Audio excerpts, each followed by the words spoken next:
70년의 어두운 밤, 로마의 거리는 여인들의 비명으로 가득 찼습니다. 그것은 승리의 기쁨에 찬 환호성이 아니라 죽음보다 더 끔찍한 운명에 대한 공포의 비명이었습니다. 패배한 전사들의 아내들은 누구도 상상하지 못했던 잔혹한 의식에 직면했습니다. 그 어두운 밤들에 그들에게 일어났던 일은 역사상 가장 잔혹한 장 중 하나로 기록될 것입니다. 이 공포는 한순간에 생겨난 것이 아니라 역사의 깊은 어둠 속에서 태어났습니다.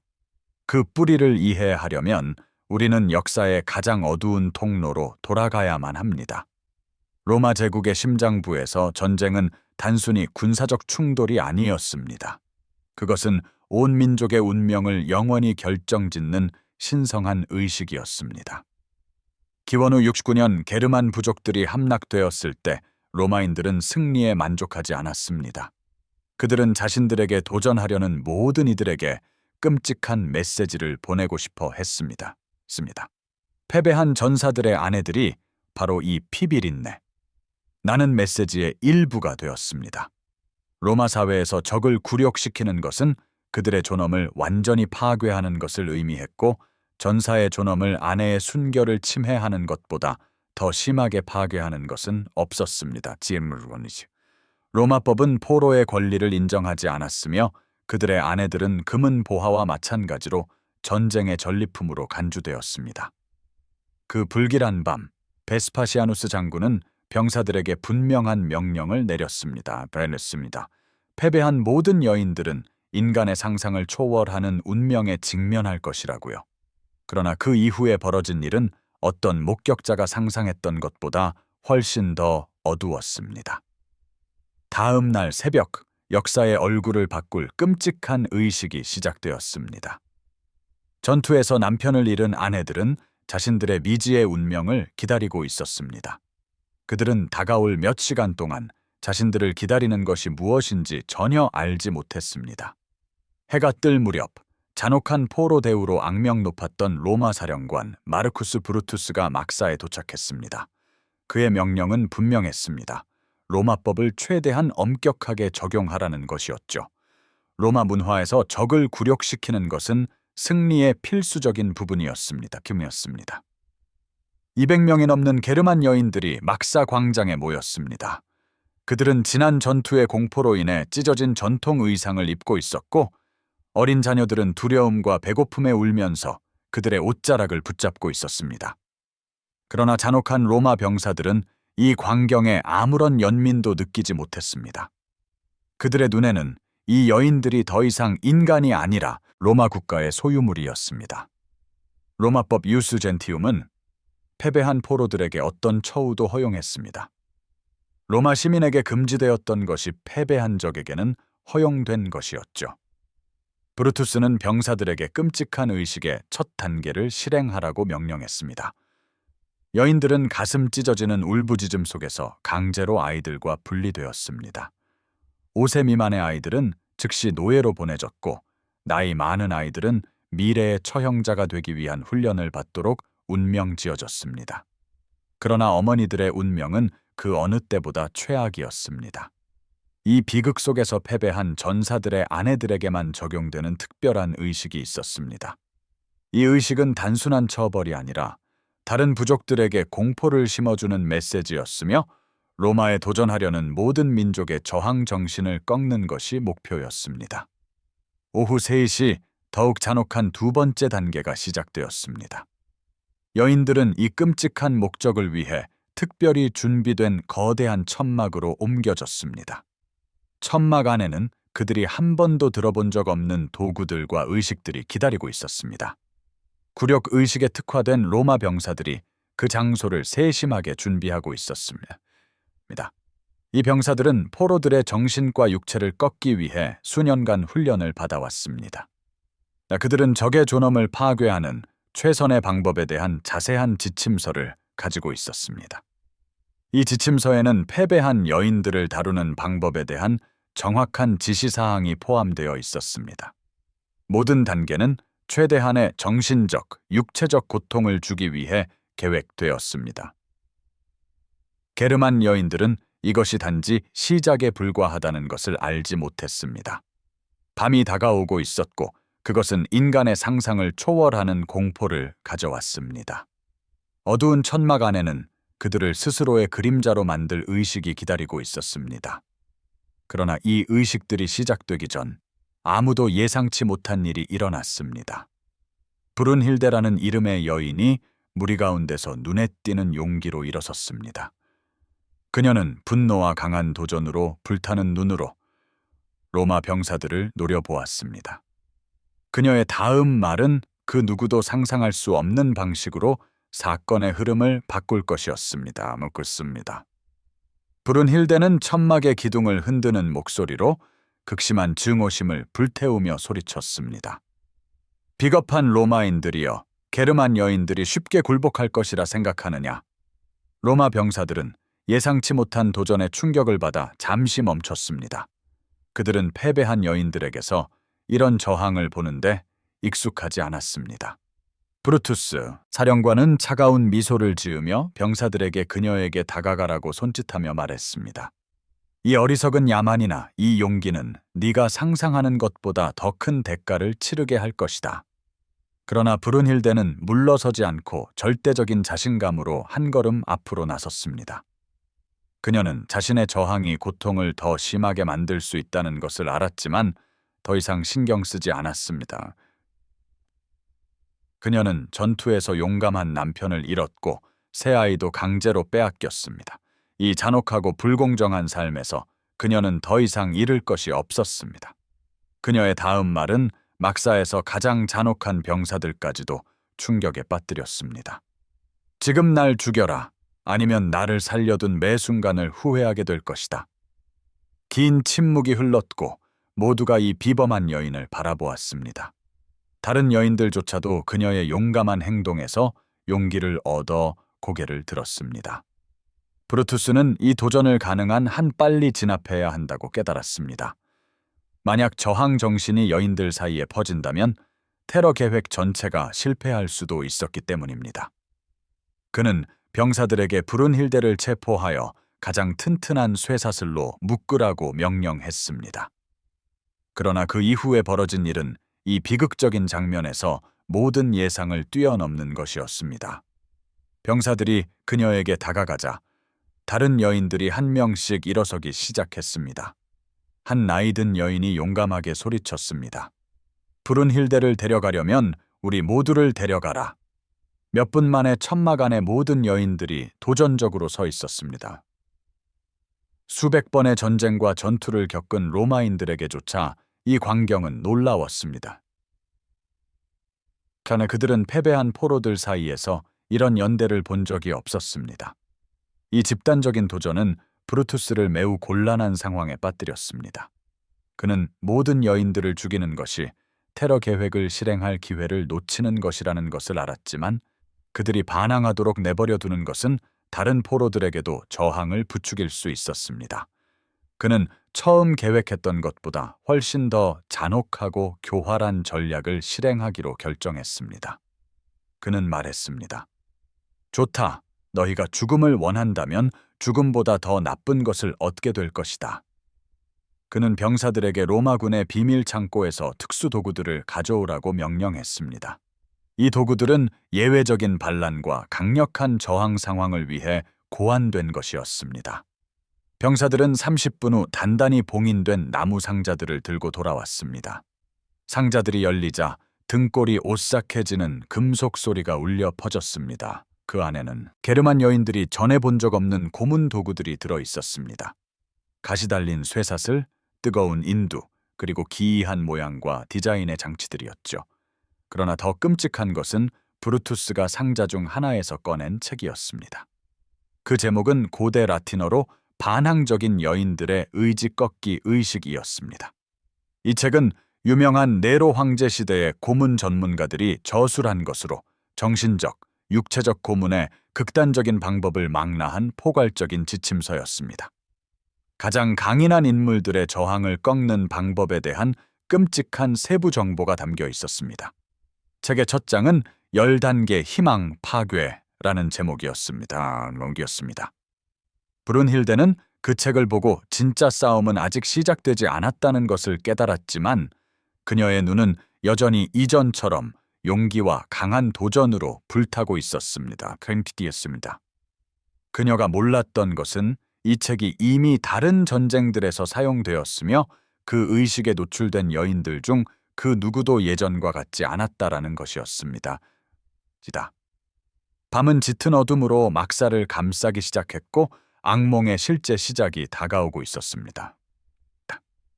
밤 9시, 브루투스는 저주받은 책에 적힌 첫 번째 의식을 시행하기 시작했습니다. 그는 병사들에게 여인들을 3명 또는 4명씩 소그룹으로 나누라고 명령했습니다. 이것은 그들이 보여주었던 연대를 깨뜨리기 위한 첫 단계였습니다. 분할 통치는 수십 년간 로마에서 사용된 검증된 전략이었습니다. 각 그룹은 완전 무장한 4명의 병사들에 둘러싸인 별도의 천막에 배치되었습니다. 목표는 그룹 간의 모든 소통이나 저항 계획을 막는 것이었습니다. 브룬힐데는 그녀보다 어린 3명의 여인들과 함께한 그룹에 배치되었습니다. 그중 1명은 임신 7개월이었고 다른 2명은 어린 자매였습니다. 병사들은 책에 묘사된 대로 점진적인 굴욕의식을 시행하기 시작했습니다. 첫 번째 단계는 8시간 동안 계속되는 음식과 물 박탈이었습니다. 이것은 단순한 굶주림이 아니라 의지력을 약화시키는 전술이었습니다.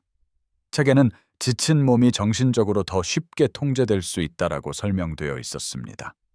굶주림 다음에는 밤새도록 계속되는 청각 교란 단계가 찾아왔습니다. 병사들은 무자기적이고 시끄러운 리듬으로 북과 금속 도구를 두드렸습니다. 목표는 여인들이 잠을 자거나 심지어 명확하게 생각하는 것을 방해하는 것이었습니다. 이 전술은 로마인들이 이전 전쟁에서 포로 지도자들을 상대로 사용했으며 단 일주일 만에 가장 강인한 인물들마저 무너뜨리는 데 효과적임이 입증되었습니다. 그러나 브룬힐데는 다른 여인들과 달랐고 놀라운 인내력으로 첫날 밤을 견뎌냈습니다. 새벽이 되자 굴욕의식의 두 번째이자 가장 잔혹한 단계가 시작되었습니다. 여인들은 막사 전체 병사들 앞에 있는 열린 광장으로 끌려왔습니다. 수백 명의 로마 병사들이 이 세심하게 계획된 광경을 보기 위해 모였습니다. 이것은 군대 사이에 공포를 확산시키기 위한 전략의 일부였습니다. 병사들이 제국의 힘을 보게 되면 로마 국가에 대한 그들의 신뢰와 충성심이 증가하기 때문이었죠. 브루투스는 광장 중앙에 높은 나무 단상을 가져오라고 명령했습니다. 이 단상 위에서 모두 앞에서 공개적인 모욕의식이 행해질 것이었습니다. 책에는 공개적인 굴욕이 심리적 영향을 10배로 증가시킨다고 명시되어 있었습니다. 게르만 여인들은 장렬하는 태양 아래 단상에 서도록 강요당했습니다. 그들의 전통 의상은 벗겨지고 낡고 찢어진 천 조각으로 모욕적으로 교체되었습니다. 이것은 단순한 옷 갈아입히기가 아니라 부족의 존엄성을 빼앗는 상징이었습니다. 게르만 문화에서 전통 의상은 정체성과 명예에 대한 신성한 의미를 담고 있었고 그것을 빼앗는 것은 영혼과 땅, 그리고 위대한 조상에 대한 소속감을 빼앗는 것과 같았습니다. 그러나 이것은 브루투스가 이 암울한 날을 위해 계획한 것에 불과했습니다. 병사들은 피 냄새가 나는 짙은 붉은색 물감으로 가득 찬 그릇을 가져왔고 이 물감으로 여인들의 얼굴과 목에 모욕적인 상징들을 그리기 시작했습니다. 이 상징들은 라틴어로 노예와 로마 국가의 소유물을 의미하는 단어들이었습니다. 각 상징은 굴욕감을 더하기 위해 느리고 고통스러운 움직임으로 그려졌습니다. 브룬힐데는 붉은 물감을 든 병사가 자신에게 다가오자 저항하려 했지만 4명의 병사들이 그녀의 팔과 다리를 저항할 수 없는 힘으로 붙잡았습니다. 물감이 그녀의 얼굴에 닿았을 때 그녀는 생전 처음 느껴보는 자결감을 느꼈습니다. 그것은 보통 물감이 아니라 피부에 영구적인 흔적을 남기는 화학 혼합물이었습니다. 이 혼합물은 포로들에게 평생 노예의 낙인을 찍기 위한 특별한 로마 발명품이었습니다. 설령 여인이 도망치거나 해방되더라도 그녀는 영원히 노예의 표식을 지니게 될 것이었습니다. 육체적인 고통도 고통스러웠지만 정신적인 고통은 훨씬 더 심했습니다. 브룬힐데는 이것이 단순한 고문이 아니라 정체성을 파괴하기 위한 체계적인 시스템이라는 것을 깨달았습니다.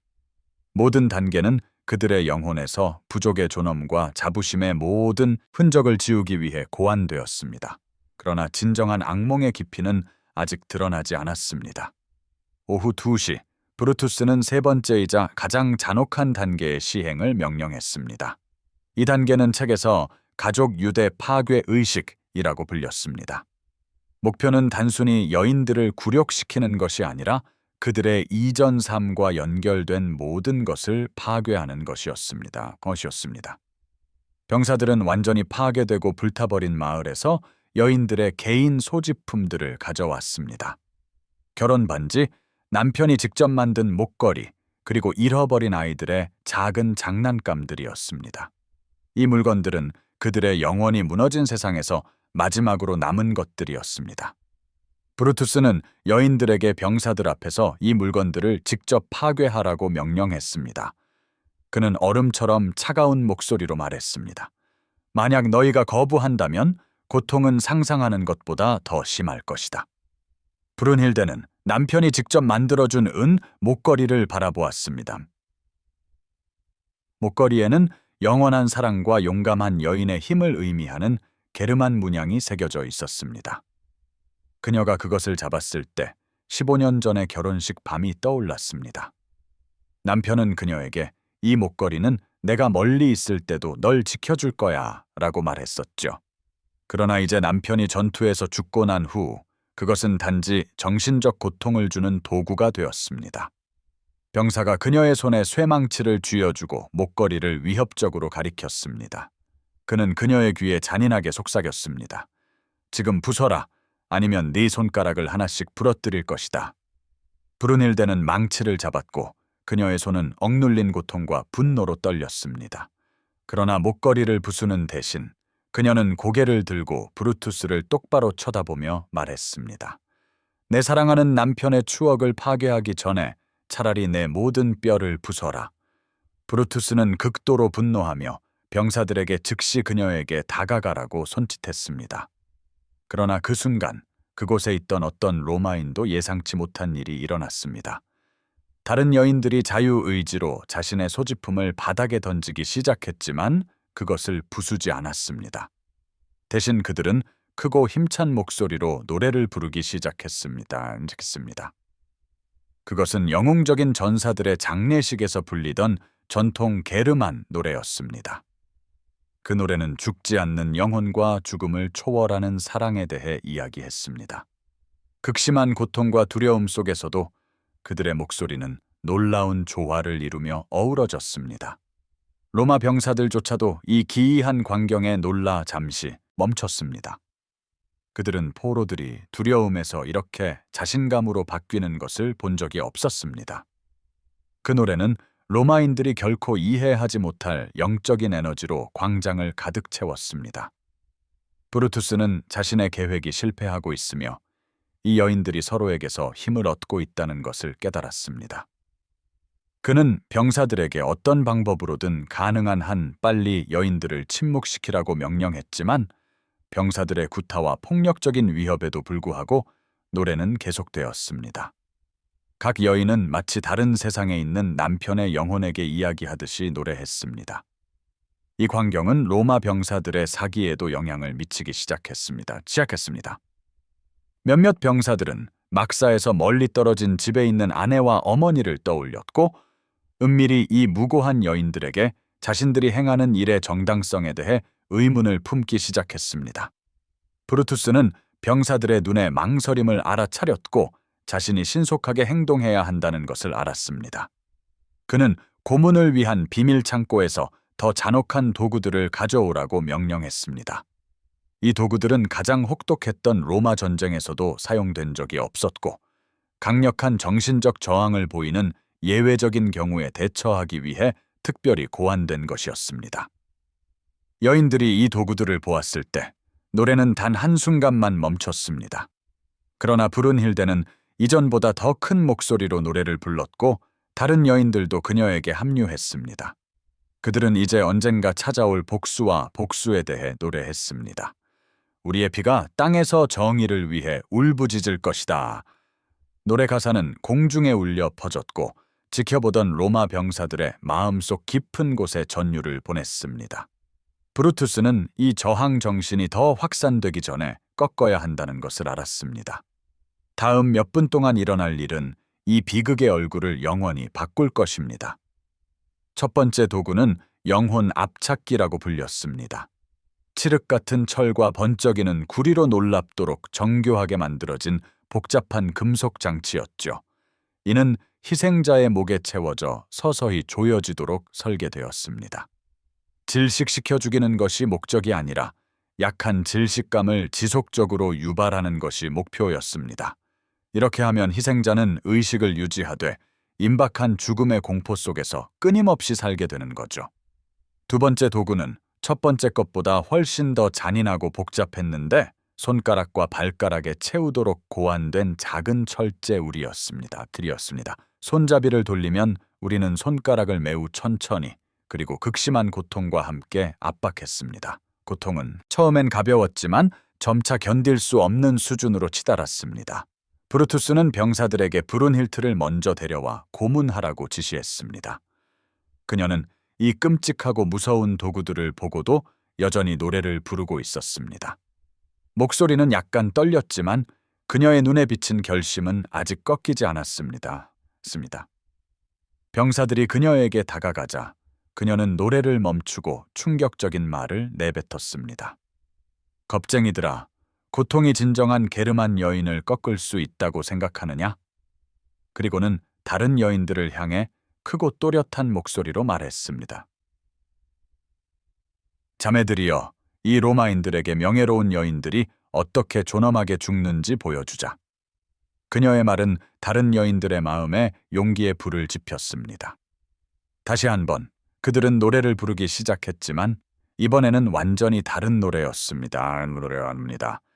그것은 마지막 전투에 나가기 전에 부르던 게르만 전쟁가였고 그 가사는 육체가 사라진 후에도 남는 명예에 대해 이야기했습니다. 병사들은 난폭하고 빠른 움직임으로 첫 번째 도구를 브룬힐트의 목에 채웠습니다. 도구가 압박하기 시작하자 그녀의 목소리는 단 한순간 멈췄지만 주변 사람들이 겨우 들을 수 있을 정도의 말들을 속삭일 수 있었습니다. 사랑하는 남편, 행복한 저승에서 곧 만나겠어요. 고통은 극심했지만 그 결정적인 순간에 이상한 일이 일어났습니다. 다른 여인들이 굳건하고 힘찬 발걸음으로 병사들에게 다가가기 시작한 것입니다. 그들에게는 무기가 없었지만 그들의 얼굴에는 꺾이지 않는 결의가 담겨 있었습니다. 그들 각자는 병사들에게 자신에게도 똑같은 고문을 가해달라고 요구했습니다. 대신 저를 데려가세요. 임신한 여인은 자신의 힘든 상태에도 불구하고 소리쳤습니다. 이 광경은 로마 병사들을 그들이 겪었던 어떤 전쟁보다도 더 혼란스럽게 만들었습니다. 그들은 고문을 거부하기는커녕 고문을 자처하는 포로들을 다루도록 훈련받지 못했기 때문입니다. 브루투스는 이 단결을 다른 방법으로 깨야 한다고 깨달았습니다. 그는 병사들에게 저주받은 책에 나오는 선택적 고문 전략을 적용하라고 명령했습니다. 이는 각 여인이 다른 한 여인을 고문 대상으로 선택하도록 강요받고 만약 선택을 거부하면 모든 여인에게 동시에 고문이 가해진다는 의미였습니다. 이 전술은 서로 결속된 포로들 간의 신뢰와 우정을 파괴하기 위해 고안된 것이었습니다. 이 선택이 설명되자 여인들은 몇 시간 만에 처음으로 침묵했습니다. 이것은 이 끔찍한 악몽이 시작된 이래 그들이 직면한 가장 어려운 순간이었습니다. 목에 채워진 도구의 극심한 고통 속에서도 브룬힐트는 재빨리 생각했습니다. 그녀는 이것이 모든 역경에도 불구하고 우리가 함께 쌓아온 단결을 파괴하려는 함정이라는 것을 알고 있었습니다. 그러나 그녀가 해결책을 생각하기도 전에 아무도 예상치 못한 일이 일어났습니다. 멀리서 전쟁 나팔 소리가 들려오기 시작했고 빠르게 진영 쪽으로 다가오고 있었습니다. 그것은 로마 나팔이 아니라 게르만 나팔이었고 마지막 공격의 멜로디를 연주하고 있었습니다. 로마 병사들의 얼굴은 몇 초 만에 자신감에서 걱정으로 바뀌었습니다. 복수와 보복을 위해 다가오는 게르만 군대가 있는 것일까? 아니면 이것이 병사들을 혼란스럽게 하고 두려움을 심어주려는 여인들의 속임수에 불과한 것일까? 나팔 소리는 점점 더 강하고 또렷해졌으며 실제 전투는 빠르게 다가오고 있었습니다. 브루투스는 병사들에게 즉시 전투 태세를 갖추고 모든 비상 상황에 대비하라고 명령했습니다. 병사들의 절반은 나팔 소리의 근원을 정찰하기 위해 진영 성벽으로 향했고 나머지 절반은 포로 여인들을 감시하고 완전한 통제권을 유지하기 위해 남아 있었습니다. 그러나 그 후 몇 분 동안 이상한 일이 벌어지기 시작했습니다. 나팔 소리가 갑자기 멈추고 소음보다 더 무서운 섬뜩한 침묵이 찾아왔습니다.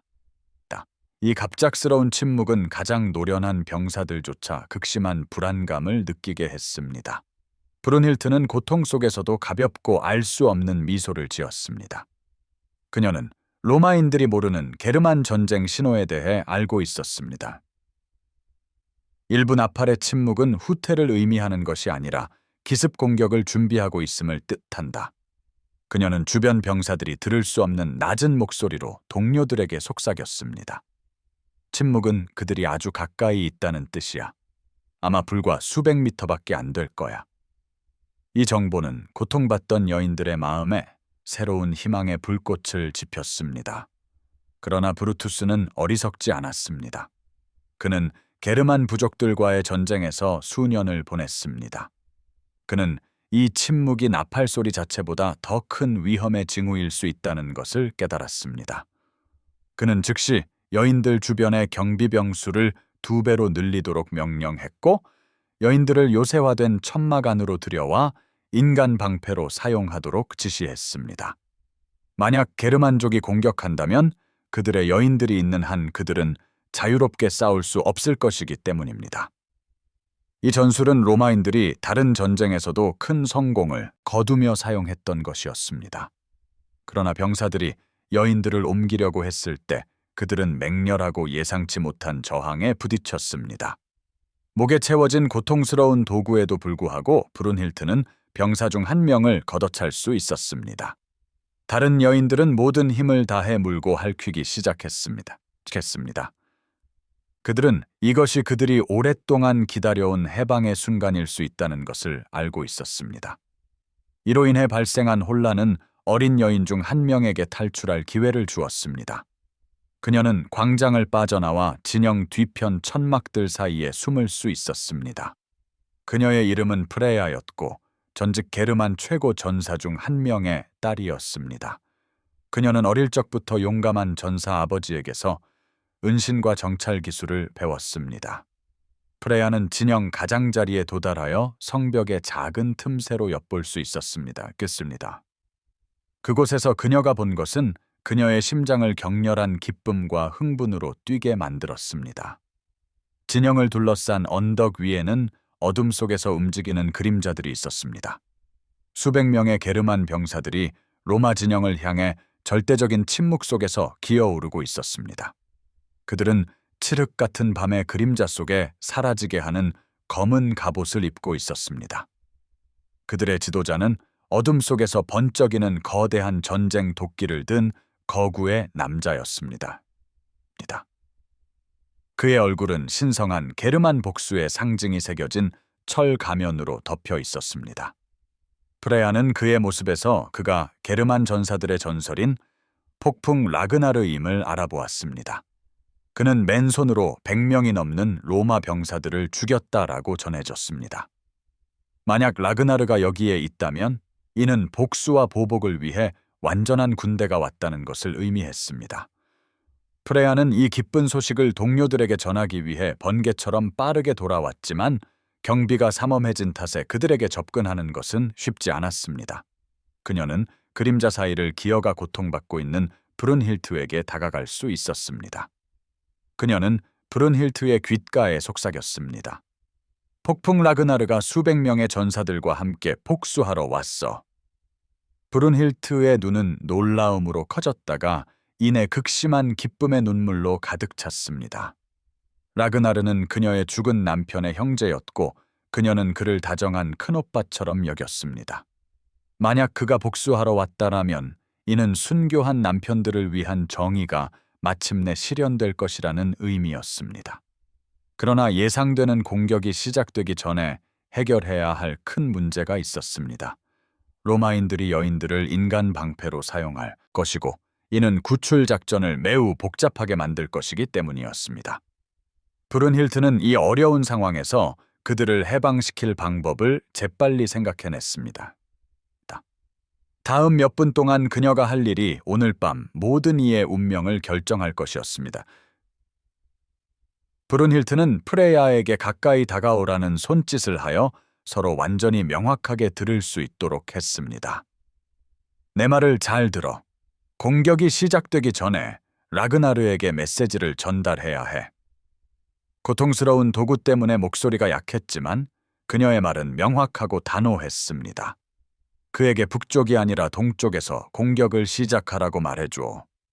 그렇게 하면 브루투스는 대부분의 병사들을 그 방향으로 이동시켜 방어하게 될 것이고, 그러면 여인들이 갇혀있는 광장의 경비와 보호가 약해질 거야. 프레야는 즉시 계획을 이해하고 빠르게 실행하겠다는 듯 고개를 끄덕였습니다. 그녀는 다시 그림자 사이를 통해 요새화된 진영의 외벽으로 몰래 빠져나갔습니다. 라그나르에게 도달하려면 3m 높이의 돌담을 올라야 했지만 프레야는 어릴 적부터 이런 위험하고 어려운 임무를 위해 훈련받았습니다. 그녀는 로마 병사들에게 들키지 않고 진영 밖으로 잠입할 수 있었습니다. 밖은 어둠이 짙었고 별들은 검은 구름 뒤에 숨어 있었습니다.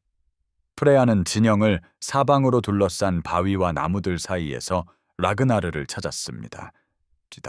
10분간의 수색 끝에 그녀는 그가 진영 지형을 매우 조심스럽게 살피고 있는 것을 발견했습니다.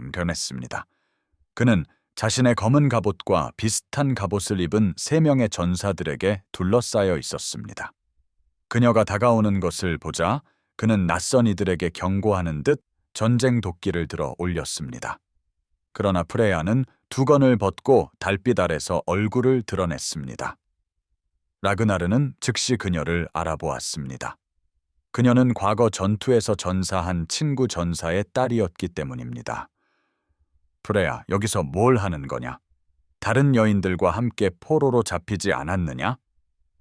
프레야는 그에게 자신이 어떻게 탈출했는지, 그리고 포로 여인들에게 가해진 잔혹한 고문을 목격한 것을 재빨리 설명했습니다. 라그나르가 금속 도구들과 심리적 고문에 대해 듣자 그의 눈은 극심한 분노로 불타올랐습니다. 그의 주먹은 도끼 손잡이를 꽉 쥐어 새하얗게 변했습니다. 이 괴물들은 값을 치를 것이다. 우리 여인들의 눈에서 떨어진 눈물 한 방울까지도. 프레야는 그에게 계획된 공격 방향을 바꾸라는 브룬힐트의 메시지를 전달했습니다. 라그나르는 잠시 계획을 생각한 후 그녀의 군사적 지혜에 동의하며 고개를 끄덕였습니다. 그는 분명한 감탄을 표하며 말했습니다. 브룬힐트는 포로로 잡힌 상황에서도 여전히 영리한 전사로군. 그는 3명의 전사들에게 손짓하며 새로운 공격 계획 변경을 전달했습니다. 동쪽에서 위장 공격으로 시작한 다음 서쪽에서 실제 공격을 개시한다. 이 전술은 로마인들의 주의를 분산시키고 그들의 군사력을 분할하도록 만들 것이다. 라그나르는 프레야에게 부드러운 가죽 칼집에 숨겨진 작은 단검을 주었습니다. 여인들에게 돌아가서 늑대의 울음소리가 들리면 브룬힐트에게 준비하라고 전해라.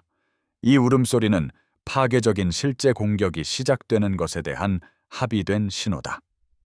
프레야는 조심스럽게 잠입했던 방식 그대로 진영으로 돌아왔습니다. 그녀는 여인들이 20명의 로마 병사들에게 둘러싸인 큰 천막으로 옮겨져 있는 것을 발견했습니다. 이전보다 경비가 훨씬 강화되어 그들에게 접근하기가 매우 어려웠습니다. 하지만 그녀는 다른 병사들의 대부분이 북쪽과 동쪽 성벽에 배치되어 있는 것을 알아차렸습니다.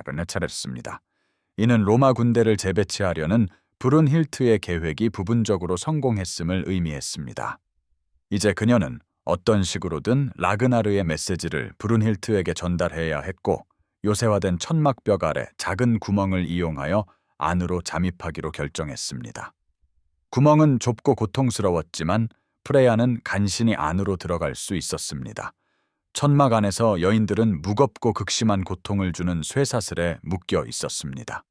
브룬힐트는 목에 채워진 금속 도구 때문에 다른 이들보다 더 고통스러워했지만, 프레야를 보자 그녀의 얼굴은 고통과 고난에도 불구하고 환해졌습니다. 프레야는 메시지와 단검을 그녀에게 속삭이며 계획된 공격 시점을 설명했습니다. 늑대의 울음소리가 신호가 될 것이고, 그때 우리는 싸울 준비를 해야 해. 브룬힐트는 며칠 만에 처음으로 미소를 지으며 다른 여인들에게 준비하라고 속삭였습니다. 결정적인 전투가 다가오고 있었고, 새벽은 극적인 사건의 전환을 목격할 것이었습니다. 새벽 3시, 동쪽에서 첫 번째 전투 소리가 울려 퍼지기 시작했습니다. 로마 병사들의 비명 소리와 칼날 부딪히는 소리가 공포와 혼란으로 가득 채웠습니다. 라그나르는 로마 방어선을 교란하기 위해 단 100명의 전사로 위장 공격을 시작했습니다. 이 계획은 브룬힐트가 예상했던 대로 놀랍도록 정확하게 진행되고 있었습니다. 브루투스는 즉시 병사들의 4분의 3을 동쪽으로 이동시키라는 명령을 내렸습니다. 여인들의 천막 주변 경비는 20명에서 8명으로 줄어들었습니다. 이것이 바로 브룬힐트가 마지막 위험한 계획을 실행하기 위해 기다리던 순간이었습니다. 그녀는 다른 여인들에게 적절한 순간에 자신이 요구할 것에 대비하라고 속삭였습니다. 자유라고 내가 외치면 모두 천막 서쪽으로 향해라. 프레야는 찢어진 옷 속에 작은 단검을 숨기고 합의된 신호를 기다렸습니다. 동쪽의 소음은 점점 더 강해졌고 지평선 위로 불길이 나타나기 시작했습니다. 라그나르는 이것이 주 공격임을 로마인들에게 확신시키기 위해 맹렬한 저항을 보였습니다. 그의 전사들은 이전 전투에서는 유례없는 맹렬함으로 소리치며 싸웠습니다. 브루투스는 진영 성벽에 서서 점점 더 분명해지는 불안감 속에서 전투를 지켜보고 있었습니다.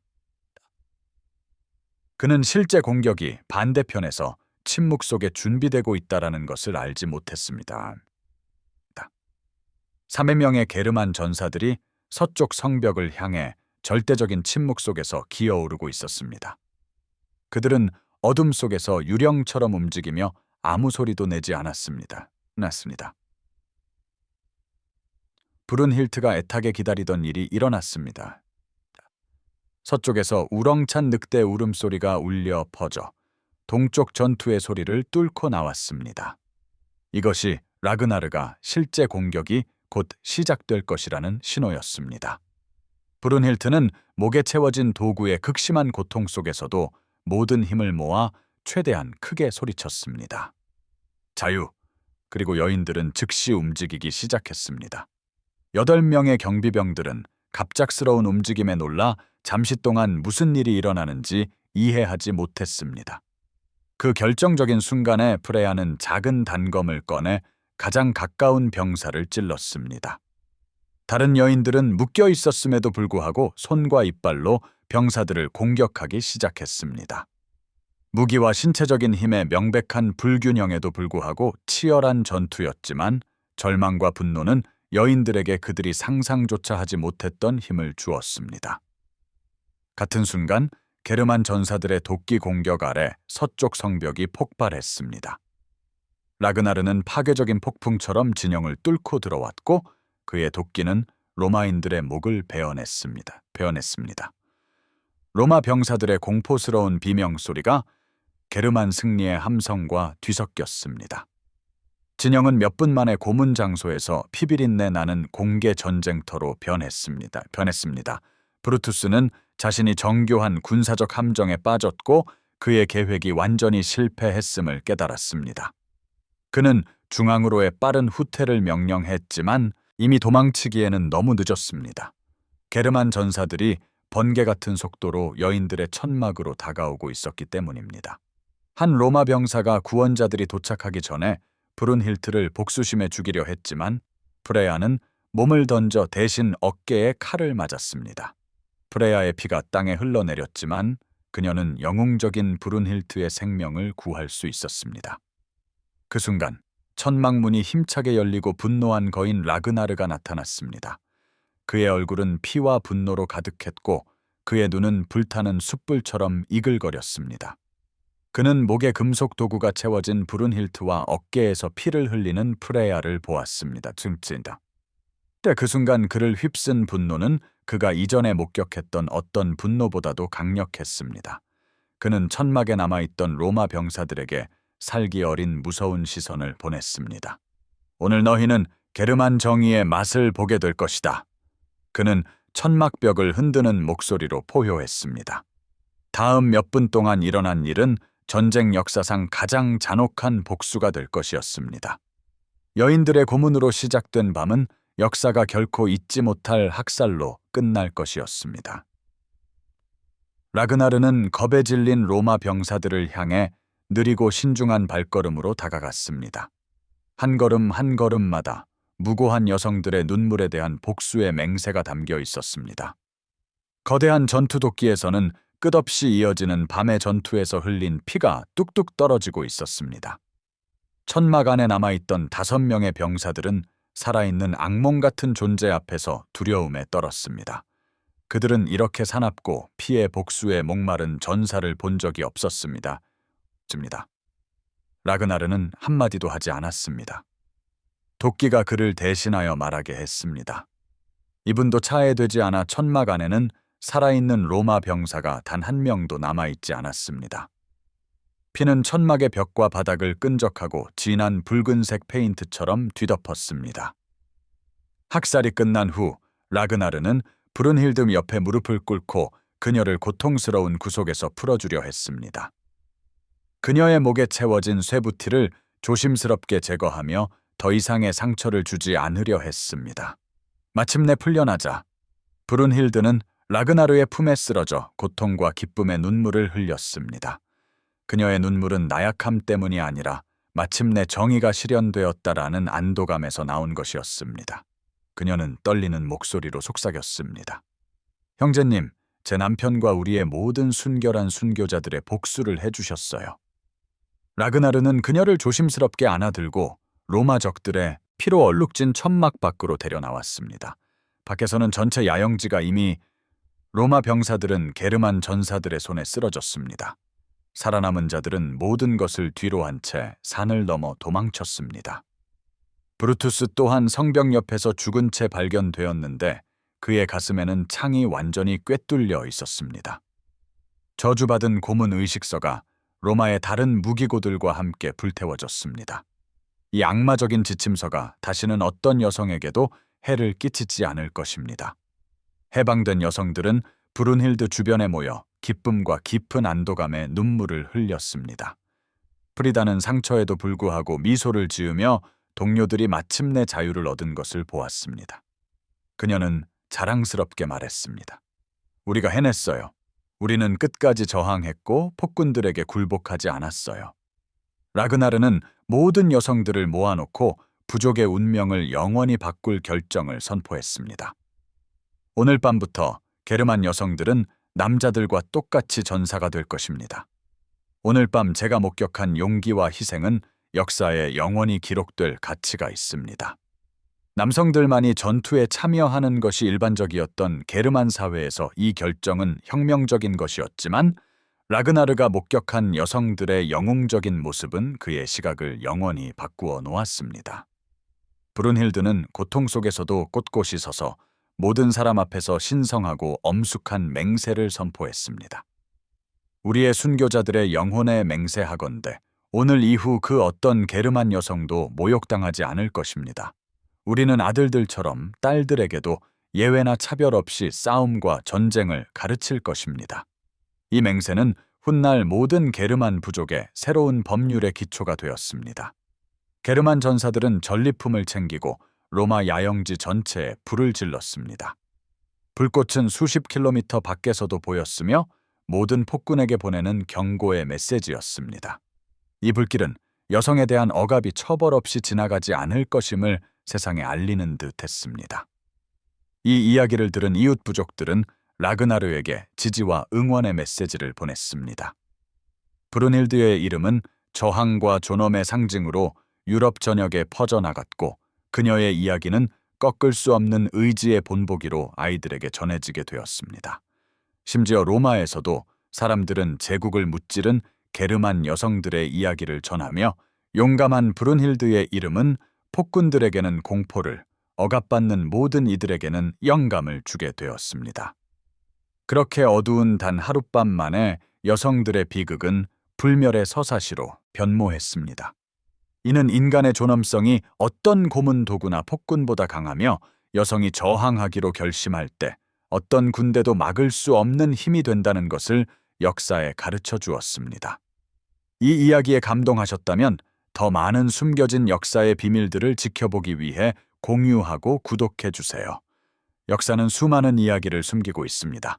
다음 이야기도 자정의 속삭임과 함께 놓치지 마세요.